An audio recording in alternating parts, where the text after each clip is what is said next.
Good morning. Thank you for joining us for the ACME seminar today. I'm delighted to introduce Dr. Masoud Mahjouri-Samani of Auburn University. Dr. Mahjouri-Samani is currently an assistant professor at Auburn University, leading the Laser Assisted Science Engineering, abbreviated as LASE, group. He received his Bachelor of Science and PhD in Electrical and Computer Engineering from the University of Nebraska-Lincoln. Before joining Auburn, he spent 4 years as a postdoctoral research associate at Oak Ridge National Laboratory. Currently, the main focus of Dr. Mahjouri-Samani's research group, LASE, is concentrated on various types of laser synthesis, laser processing, and in situ laser diagnostics methods to address fundamental challenges in manufacturing as well as emerging quantum materials and devices. Without further ado, Dr. Mahjouri-Samani. Well, thank you so much for the introduction, and also thank you for inviting me to this seminar. I'm quite excited to give a talk on our recent progress in 2D materials, and especially I'm going to focus today's talk on laser-assisted synthesis and wafer-scale integration of 2D materials. And most of you are familiar with 2D materials. They are single or few atom thick materials that they are stick together with van der Waals forces, and everything started with graphene, 10, 15 years ago. And then there were a lot of excitement around graphene and the monolayer nature of it, and a lot of properties that came out. And of course, the Nobel Prize was also given to the people who were working on graphene at that time. But after a few years of excitement, the excitement went down because the graphene had some sort of semi-metallic behavior, and then people started looking into other possibilities to see if they can find 2D materials with band gap, for example. And then since then, there've been a lot of development in the field. For example, now you can have 2D material, which is insulators. We have semiconductors, we have semi-metals, we have metal superconductors, and so on and so forth. There are so many variations now available that you can use them separately, or you can start integrating into each other, making, for example, lateral or vertical, heterostructures from them, and then basically design a material system that never existed before. So that is what is driving basically the field of 2D materials at the moment. Now the question is, how do you make them? How do you make those 2D materials? Of course, the first thing that everybody do, they just get a bulk. Again, I need to mention that these 2D materials are not new in the bulk. They've been there for hundreds of years. They've been studied a lot in past 100 years. So nothing is new when you're studying the bulk. Of course, there are some other studies in the bulk, like intercalation that we just discussed, that are interesting, but the bulk itself has been there.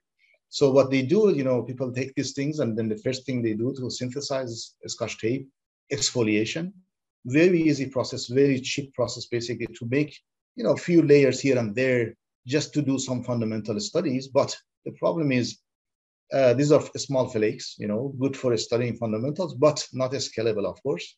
And then for limited applications, it's fine. Now, if you want to go for larger scale applications, and if you want to take it to industrial level, you need to come up with synthesis approaches that you can scale it up. So the most common synthesis approaches nowadays that people are using is chemical vapor deposition and MOCVD, or molecular beam epitaxy. These are the three main category of synthesis approaches that people are using. Now, if you look at all of these synthesis methods, what you see is that they are quite complex. Like, for example, if you look at the CVD for growing, let's say, molybdenum disulfide, what you need to get molybdenum trioxide, and as to have the transition metal elements, and then you need to add chalcogen, and you evaporate all these things. They mix in the tube furnace, and that they come to the surface, and then all the chemistry happens. It's extremely complex. Same thing with the MOCVD. In MOCVD, it's even worse because the sources that we are using contains, some maybe carbon that could be the source of contamination. And again, a complex chemistry is involved. And for MBE, same thing, you need to use multiple sources to do the chemistry and do the deposition. So the bottom line is that these techniques, are quite challenging and very complex to control. Again, this is just a simple comparison that shows you CVD, for example, for MOS2, you need methyl MO trioxide plus sulfur plus hydrogen will give you MOS2. For MOCVD, again, same thing, you need complex chemistry. MBE, again, you need different sources. Now, this was basically the main point that excited us. It's like, okay, this is so complex. Is there any way that we can make the entire synthesis simple as possible?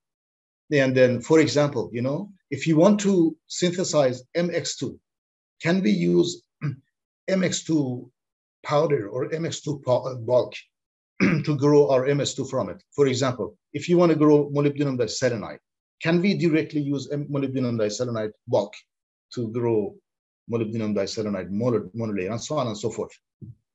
So when we started looking around, and we found that there is nothing out there, doing this type of synthesis from bulk.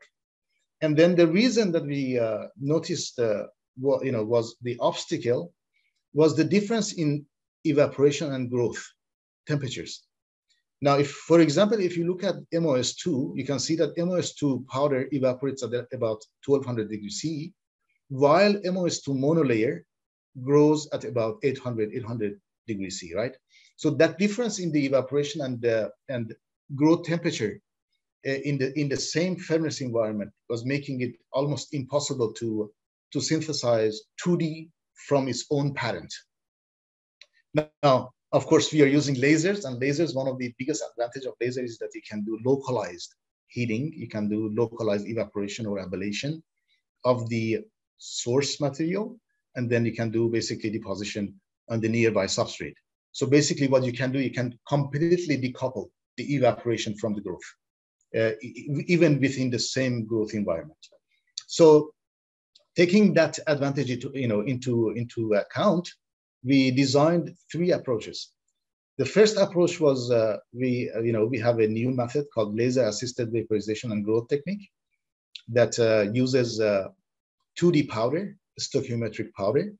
We bring in a laser, we evaporate that powder, and then we synthesize the exact same material in monolayer and few layer format, as we wish. The second is, of course, using pulse laser deposition, but there are so many difficulties with PLD, especially when it comes to TMD deposition. You start losing a lot of chalcogen. Chalcogen is quite volatile in the system. So what we did was we created a modified PLD system that can basically deposit 2D materials while maintaining the stoichiometry. And then finally, we also developed a direct laser writing technique to integrate 2D material into larger scale flexible surfaces.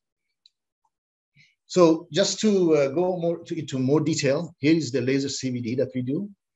In the laser CVD, if you look at the laser schematic, we do put the powders inside a graphite boat, and then a laser comes and locally hits the boat, and then you can create a vapor. That vapor, we don't know what is in the vapor. We haven't done any study on the vapor itself yet. But the beauty is that you don't need any hydrogen, you don't need any other gases. All you need is the powder and also argon background gas to just control the pressure, and that pressure control basically can tune the growth from monolayer to bilayer and so on and so forth. So that's the schematic of how this is done. Now, if you look at the temperature profiles in the middle figure, you can see that this is the laser irradiation time versus the temperature. The blue line is the furnace temperature that we set to any temperature that we want. The green line is the growth temperature. That's the substrate temperature here. And then the red line is the temperature of the boat. And then you can see how we can nicely decouple the evaporation temperature from the growth temperature without damaging the growth or without re-evaporating what we have grown. And these are some of the examples that you can see. We are able to grow one of the best quality ever 2D materials in the market, or in the field.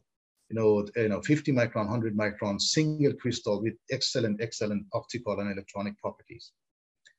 So to basically get to this point to grow these things, of course, we have done thousands of experiments. So this is just one example of a set of experiments that we have done. We control the pressure, we control the furnace temperature, and also we control the laser power. Now, these are the three key parameters that you can keep changing. Just imagine the possibilities, how many possibilities you can have to get to the right point. Now, this is what is showing you is that, okay, if you, for example, you want to get bilayer in this growth technique, if you keep the pressure and temperature constant, and if you increase the laser power, you will get bilayer, right? Now, if you get, or you can basically do, keep the laser power constant. Now, increase the pressure, and then keep the furnace temperature constant. You will get bilayer, and vice versa. So basically, now that we want to grow our 2D materials, we go to this, this synthesis guideline basically that we have developed, and we can exactly tune, whether we want monolayer or bilayer or multi-layer of multiple materials, for example, moly-selenide, tungsten-selenide, tungsten sulfide, and so on and so forth. So here are some examples of the monoliths that we are creating for moly-selenide, tungsten-selenide, moly-sulfide, tungsten sulfide. And then here is the AFM of one of the flakes. And you can see that there are no contaminations on the surface, and the quality of the crystal that are being grown is amazing. Is basically what we have compared these crystals with many other crystals that are being made by CVD and by MOCVD and MBE, and the properties is comparable to the exfoliated. For example, looking at these PL maps, you can see that uniformity of the maps, and also the intensity of the PL emission. These PL emissions are taken by 10 millisecond, only 10 millisecond of accumulation time, using 1 milliwatt laser power and the 50x objective. You can see the intensity is amazing. So the second thing that you can do with this technique is, now, because we are using laser to evaporate, we can control the evaporation time. In normal CVD, it takes almost tens of minutes to go to the growth temperature, and also takes 30, 40 minutes, 1 hour, 2 hours to grow the 2D materials. Now, for the first time, so these are not published yet, but the paper is submitted now, we can grow, we can look at the dynamics of the growth by controlling the evaporation with laser down to 10 milliseconds. So this 2D that you see here, this is grown at 10 milliseconds. The other one is at 100 milliseconds and 1000 milliseconds. And you can see how the crystal now is being formed at different time scales. Now we can study the dynamics of the crystal growth at various time scales. And basically, for the first time, no other techniques can basically give you that freedom to tune the growth down to that time scale.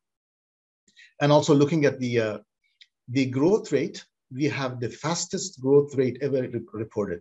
You can see we can go up to 220 micron per second. And again, this is grown on silicon dioxide substrate, not on catalytic substrate. So this is just purely on silicon dioxide surface. And then here are some, TM samples that you can see the quality at atomic scale. That is quite comparable, to exfoliated samples. Now, the other interest in the community is, now, can someone tune the vacancies and defects in these systems, right? Now, again, because we have control over the evaporation, we have control over the termination of the synthesis, and also we have control over the cooling rates. So we have control over the heating rate, cooling rate, evaporation rate. We can basically tune the system to go from a stoichiometric deposition to non-stoichiometric deposition, depending on the process parameter that we are setting. This paper is under review now, and probably will be out in a few weeks. And then you can, for example, see here, this is showing you an MOS E2 sample with up to 20% vacancy, selenium vacancy. The 2D flake itself is a perfect 2D. There is no decomposition, even at 20% vacancy. But looking at the Raman, you can see that, okay, this is a pristine, almost no defect. You can see there is one peak at 240 wave number. And as you increase the vacancy level, then that peak starts shifting left, and the other peak at 250 starts coming up, which is the defect peak. The entire vibration basically starts changing. And also the PL starts shifting a bit to the blue because of those vacancies that we are studying to see, okay, what are the cause of that. But looking at the crystal quality, again, even with that amount of vacancy, you can see that the crystals are uniform, and the vacancies are uniformly distributed over the crystal. Just to look into more detail in these vacancy levels, we did some TEM at Oak Ridge. And then you can see that, for example, the first with about 2% defect, you can see the defects, right? These darker spots here and there, about 2%. And then the middle picture basically corresponds to this Raman. And you can see that vacancy is now getting more and more and distributed uniformly on the entire flake. And the right image has about 20% vacancy, which corresponds to this figure, this Raman down here. So you can see how we can basically control the evolution of 2D crystals by adding vacancies to it, and we can monitor both with Raman to look at the vibration differences, or we can of course do some atomistic characterization to look at the vacancy levels and how they are distributed within the crystal. All right. So the second set of experiments that we did was using PLD instead of laser CVD. We were interested to see if we can make a wafer scale deposition. So during past few years, of course, we do a lot of PLD studies. And then one thing that we learned is that if you confine the laser plume, basically by adding background gases to the system, what happens is we can confine the plasma plume. Once the plasma plume is confined, what happens is these species in the plume starts, aggregating and creating nanoparticles. So at higher pressure, basically you get nanoparticle deposition. At lower pressure, you get film deposition. Basically, the species in the plasma is mostly atoms and neutrals, and then at higher pressure, you have mostly nanoparticles. So this is kind of a beautiful tuning synthesis environment if you want to go from thin film deposition to quantum dot-like structures. This is an example of the AFM of the surface, which is quite a uniform and a smooth layer deposition. And then this Raman basically shows the MOS2 deposition with this PLD. But the way that we do this PLD is different than a normal PLD. Normal PLD, basically what people do is you take a target, and then because the chalcogen is lost during the deposition at high temperature, they start adding extra chalcogens into system. But what we found was that if you deposit these things at room temperature, okay, you can contain the stoichiometry. And then if you crystallize them at higher pressure or even at lower pressure, what happens is because you have condensed phase source deposited on the surface, during the crystallization, when you're ramping up the temperature, the stoichiometry maintains. So you're not losing any chalcogen during this crystallization process. This is quite important, when you're synthesizing larger scale, wafer scale 2D on the wafer. So this is how we study. We deposit, our condensed phase basically on the surface at room temperature. And then we start crystallizing at higher temperature, and we study the evolution of the crystallization during that crystallization temperatures to look at the dynamics. Of course, again, we check it with Raman, and then you can see that how the Raman peak shifts for tungsten selenide in the left Raman sequence, and then in the right is a moly sulfide. All right. So again, to get more information from this synthesis, we do some TEM to look at the atomistic structures. And you can see from here that there are smaller domains. When you do laser CVD, you have like 50 micron, 100 micron of single crystal. But when you do PLD, especially the way that we do, the domain sizes are within like 5 nanometer domain sizes. But the crystallinity you can see is quite nice. It ends up to be maybe monolayers or bilayers when you are depositing at this moment. But the domains are highly crystalline and quite interesting. Again, if you think about the current technology, which is 5 nanometer, semiconductor technology. So if that domain is within 5 nanometer and you can deposit in the channel area, I think that does the job. So we are quite excited about this technique that we have developed. And then we are growing, we are trying to make it into wafer scale and then integrate into lithography processes to make larger scale, basically electronics. Here is an example of how it works. Basically, what we do is we take the wafer, we do photolithography. While we have the photoresist, we deposit our condensed phase source at room temperature. We do lift-off. After lift-off, we crystallize the 2D layers. And then we have beautiful mono or bilayer 2D. And then we do sequence of photolithography and deposition to deposit the electrodes and then hop gate and so on and so forth. And then we can create wafer scale electronics. Now, going away from this monolayer and bilayer, we found that okay, if we increase the pressure, now we can get nanoparticles of these things, and the nanoparticles behave more or less like quantum dot-like structures. Here is the way that we deposit, and then if you look at TEM, you can see they are between 2 to 3 nanometer, 5 nanometer every circle basically that we make. And the beauty of this is that now this sample that you see here is gallium selenide. Gallium selenide emits, it's a direct semiconductor, direct band gap semiconductor when it's bulk. When you exfoliate it to monolayer, it becomes indirect semiconductor. Now, when we are making this multi-layer quantum dot-like structures with this gallium selenide, the emission from a normal 720 nanometer emission for bulk goes down to 550 nanometer. That was one of the very interesting things that we've also found, that we can create semi-quantum dot-like structure with this condensation of the plasma volume in PLD process.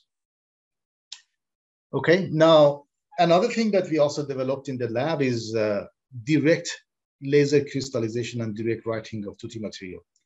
Now, with the same technique that I described, we can put down this condensed phase amorphous layer. And now, instead of crystallizing in oven, what we did was we developed a laser writing system that we can selectively crystallize this amorphous layer where we want and the way we want to create different patterns. Now, to do that, the laser that we have is 1064 nanometer laser. And we looked at the absorption spectrum, and we found that, if you have amorphous layer, somehow that amorphous layer is absorbing more in 1064 than when it is crystallized. That is important because this tells you that if you take a laser and if you crystallize this amorphous layer, as soon as it is crystallized, the absorption goes down and it has some self-limiting crystallization behavior. So basically, after it's crystallized, it won't absorb as much, so it won't re-evaporate. So we did tons of experiments to study the laser power effect, and also the number of passes that we go through to crystallize these things. And we found that if you look at this blue region is the amorphous layer. So if the number of passes are less than 15 and the laser power is less than, let's say, 70 watt of 100 watt, 120 watt tunable laser that we have, nothing happens. They're still amorphous. And the orange region is, corresponding to this Raman, it starts crystallizing, and the red region is where that we got the best crystallization of this, amorphous layers doing this laser crystallization. And if you increase the laser power and the number of passes beyond that limit, then you start evaporating them again. So this was quite challenging because the the crystallization region was extremely narrow, and it was hard to control. Then what we did, we developed a process called the self-limiting crystallization process. So, instead of choosing one laser power or one number of laser pulses, we did sweeping of laser power, starting from low power and then sweeping it up.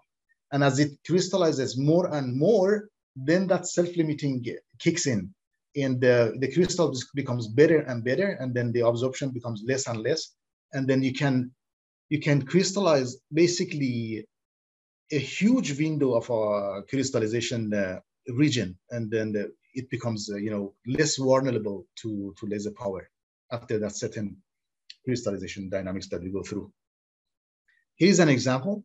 If we take amorphous layer in this middle region and then we crystallize, you can see that for this certain laser power and then the pulse width, the center of the laser beam starts evaporating, and this white region around the Gaussian beam basically is crystallizing, and then beyond, outside that is still amorphous. Now, if we do our self-limiting approach, then you can see that the entire laser spot becomes crystallized. So these white dots that you see here is a crystallized region that we did crystallize with this 1064 laser at 261 nanosecond pulse width. And then once we find that, the suitable processing windows for this laser processing, now we can go ahead and deposit these amorphous layers on PDMS. Again, PDMS melts at 150 degrees C, right? But we have managed to crystallize these 2D amorphous layers with laser without damaging a PDMS. So all these patterns that you see here, these white lines are all crystallized patterns, and then anything outside it is amorphous layer on PDMS. And then you can see that we can create and print basically arbitrary shapes and design as we like. And then here are some AFM just to show what happens to that 2D layer on PDMS. You can see that a lot of wrinkles, of course, starts forming when you're working on PDMS. And then here is an example of device manufacturing using the same technique. That's the PDMS that we used. The deposited amorphous layer on the entire thing, maybe 1 or 2 nanometers only. And then we do laser crystallization to crystallize, and then we deposit our source and drain on top of it. And then you can see that how it behaves. And then, when we were manufacturing this, some people were asking, okay, what happens to the rest of amorphous layer? Would they contribute to the IV curve? And then, how are you going to get rid of that? So basically what we did was, in the same system that we do crystallization, we started, using the same information that we got from the laser processing that we did. And then we found that by increasing the laser power, you can go ahead and remove the amorphous layer around this device. So this, lighter color here is the amorphous layer. This bright color is the crystallized layer of the same thing. And then this darker color here is the place that we remove the unwanted amorphous layer around this device with the laser processing again. So just to conclude and summarize the talk, well, I mentioned that of course 2D materials are quite interesting, a very nice testbed for a lot of material design and material science and device manufacturing, and the laser-based approaches can give you a lot of flexibility in design and, of course, manufacturing and synthesis of these things. You can do stoichiometric transfer of materials.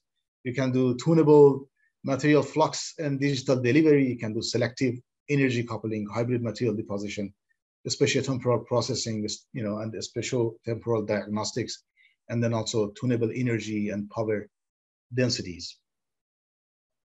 All right, and I would like to acknowledge NSF for supporting a part of this work, and my students for doing the work. And thank you so much for your attention. Let's thank Dr. Mahjouri-Samani for his beautiful talk.